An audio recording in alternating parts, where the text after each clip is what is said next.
they will end up on the street. The increases they can't meet. When will you ever learn? When will you ever learn?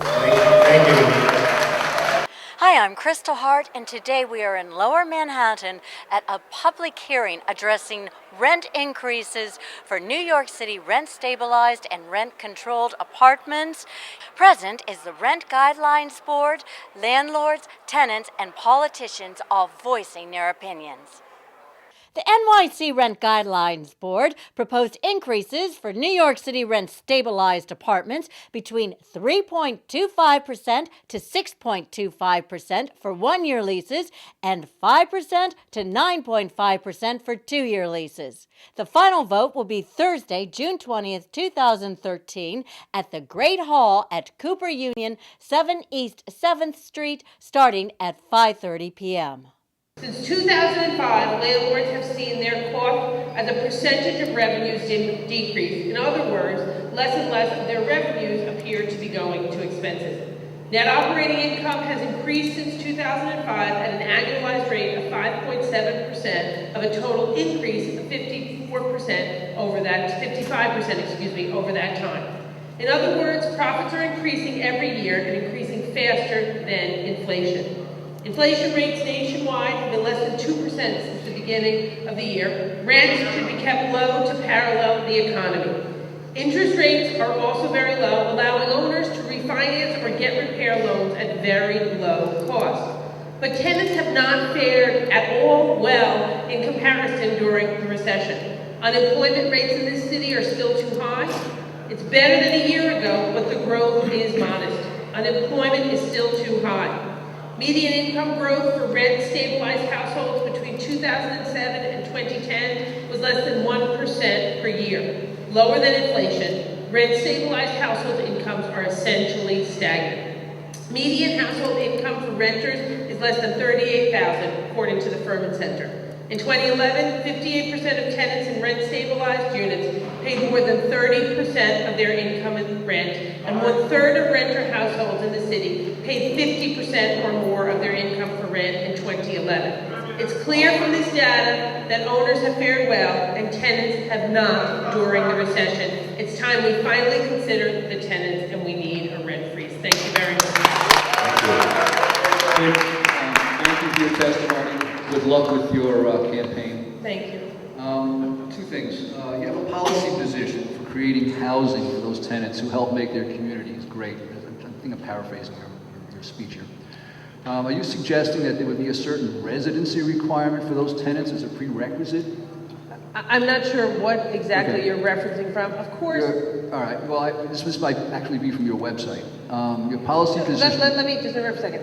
The policy statement here is that if you look around the city, there are neighborhoods that are just doing, unbelievably high prices in sales, in rents. Neighborhoods that not so long ago that wasn't the case at all. Not so long ago, neighborhoods that people might not really want to live in. My point is, we need to have housing options on the table that allow the tenants and residents of those neighborhoods, the folks who were there for the long haul, who helped make those neighborhoods great, giving them the option to stay in those neighborhoods. Which is terrific. Right.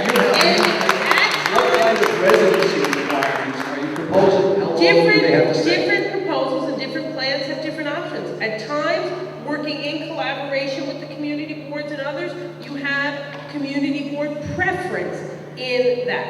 But most of the decisions are made on income, depending on what programs we are putting in place. But clearly, if you bring to a neighborhood housing options that are going to allow people to stay there, that is going to be a great resource for the city, but an even better resource for the residents of that neighborhood. I think it's a wonderful policy position, or however you want to define that. I was just curious as to how you were going to frame a residency requirement. You answered the question. That's fine. Okay. Now, in light of your acceptance that revenue streams are not sufficient to cover expenses to preserve affordable housing, how do you suggest we address the realities of expenses increasing faster than Rent Guideline Board rent increases? Of course, we realize you're not the mayor yet. We just want to know what you suggest we do now.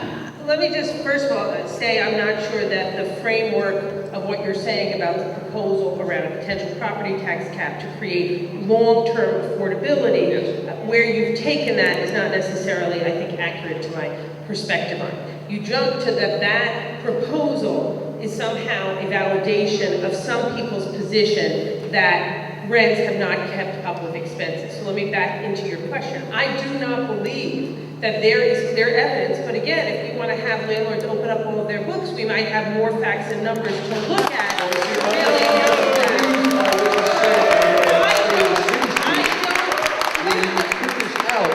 In order to preserve affordable housing, you would put a cap on property taxes, and I imagine that the quid pro quo for having affordable housing in an apartment building. So, first of all, let me just restate. Your assertion that I am saying, or implying, or indicating, that expenses are going up more than rents, as I indicated in my testimony, is not true, one. Two, we put out about a 4-point plan in the state of the city to create and preserve affordable housing. Part of that is the creation of 40,000 new middle-income housing units over the next, with all due respect, you asked me a question and I'm going to answer. Part of that is developing new housing.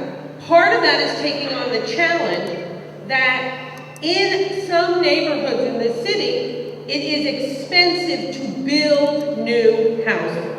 Therefore, as programs come out of things like 80-20, we are going to work with those landlords to keep units affordable permanently in those neighborhoods. The question here is not rents and expenses. The question that has led us to this additional part of our affordable housing platform is the reality that in some neighborhoods in New York City now, building new affordable housing is extraordinarily expensive. So let's see what we can do with existing housing residences to keep them permanently affordable in those neighborhoods, because I simply will not yield to some people's assertion that parts of Manhattan or other parts of the city will no longer be affordable to working class New Yorkers. And that's what our plan is about. It is based on the reality of the expensiveness of building new, not the fact that you attached it to. That's fine. Now, if I just by extension, once a property is constructed and you provide this tax exemption benefit. This tax exemption benefit is not for new construction. Fine, even better. So you need to restate your question. This is for existing built buildings that are coming out of a program to keep them permanently affordable. Yes, exactly what I'm saying. Because No, you said new construction. Wait, all right, so I misunderstood your new program. I equated that with new construction. Fair enough. But now going back to my original premise, which was to maintain affordability within existing structures, I'm taking from this that you recognize that in order to maintain affordable housing, the city has to provide some sort of subsidy. Granted, you can pinpoint it and say, it has to be in this neighborhood, it has to be in that neighborhood, whatever. But my takeaway is that you're agreeing with the position that a subsidy is necessary in order to provide affordable housing. Not necessarily, no. There are times when subsidies are necessary, yes. But to take what I think you're trying to take from that statement or belief, to extrapolate that there's a larger subsidy or increase needed for all rent-stabilized apartments is simply not an accurate statement. That was not what I said. No, I said what I thought you were extrapolating to. I understand. We both...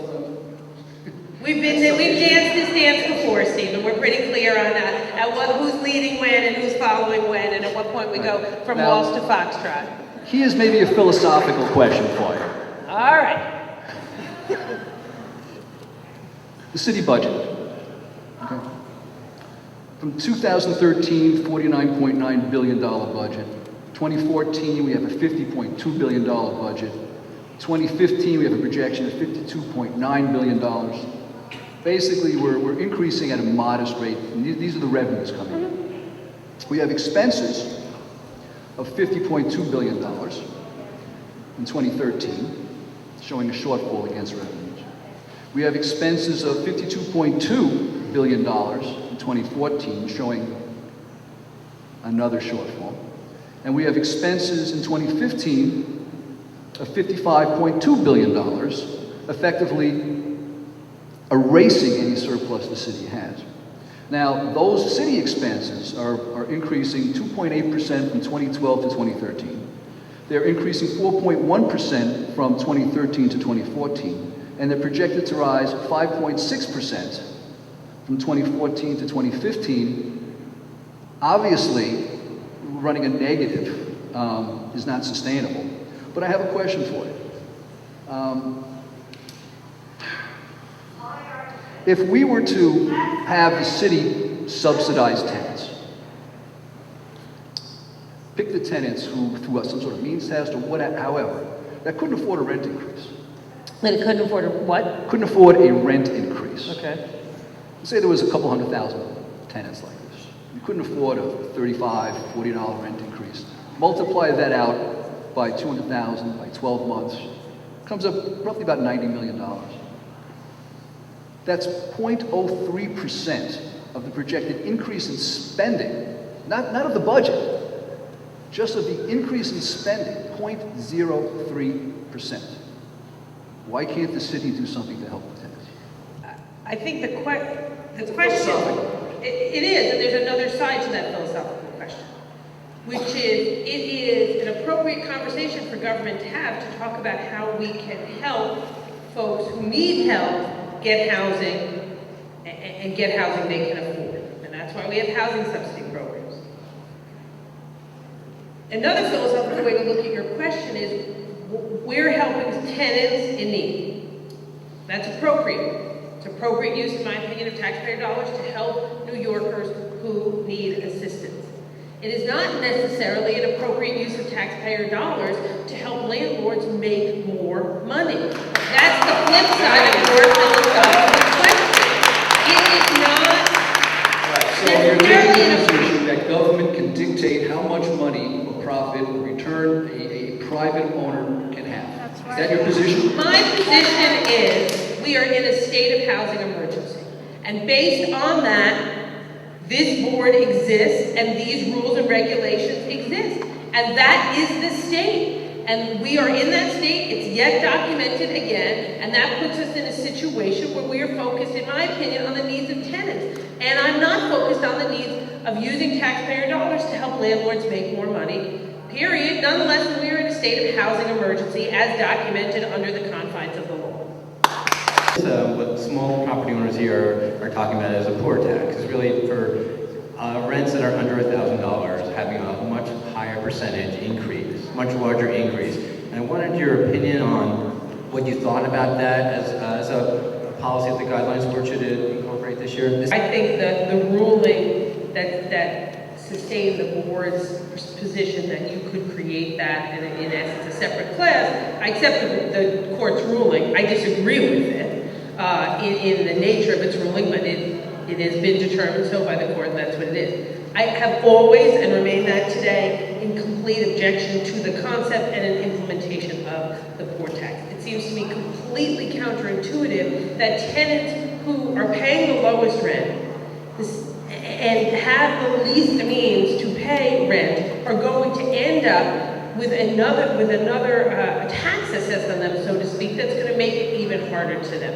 Am I to understand correctly that, in your mind, every tenant that pays a low rent and has been in occupancy for at least 5 or 6 years of that tenant, of that apartment, can't afford an increase?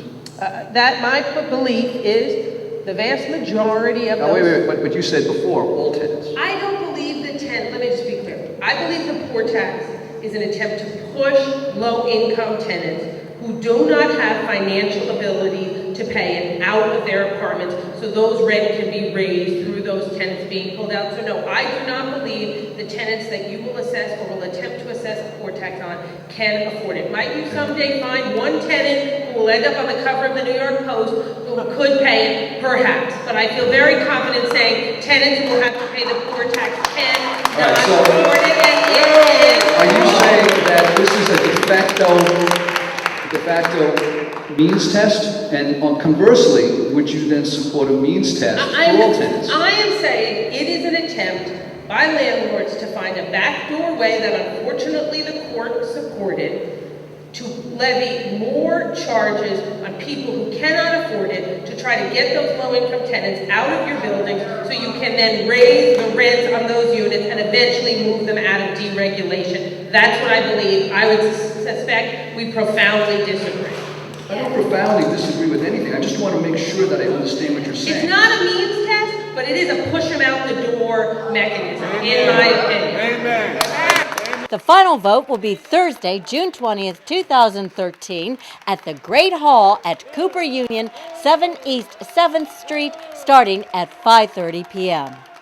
I'm Kristal Hart reporting from Lower Manhattan. Hope you've enjoyed the show and thanks for watching. Where have affordable apartments gone?